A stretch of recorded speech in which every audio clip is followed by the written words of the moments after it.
Isinumiti na ang mga ebidensya na hawak ng Department of Public Works and Highways o DPWH at Independent Commission for Infrastructure o ICI sa Office of the Ombudsman ngayong Biyernes. Ayon kay DPWH Secretary Vince Dizon, tuloy-tuloy na ang pagpapanagot sa mga personalidad na dawit sa korupsyon sa flood control projects. Ang lahat ng dapat managot, mananagot na.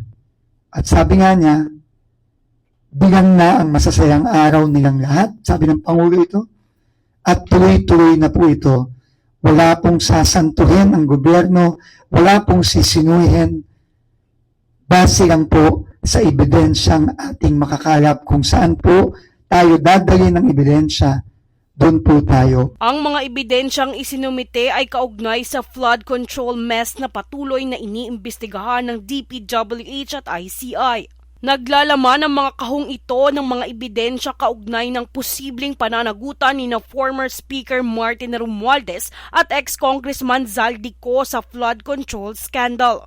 Ayon kay DPWH Secretary Dizon, ang mga kontrata at papeles mula sa kumpanyang SunWest Corporation at Hightone na pagmamayari ng mga ko ay kabilang sa kanilang isinumite. Dagdag pa ng kalihim, kabilang sa mga inirekomenda nila sa ombudsman na kaso laban kay Romualdez at co ay ang plunder, paglabag sa Anti-Graft and Corrupt Practices Act at direct bribery. And these are letter A, violation of Republic Act 7080 or an act defining and penalizing the crime of plunder.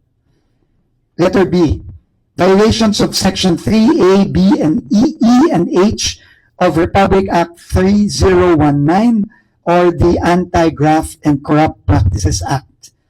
And finally, violation of Article 210 of the Revised Penal Code on direct bribery. Jovi Rodriguez, nag-uulat para sa Golden Nation Network.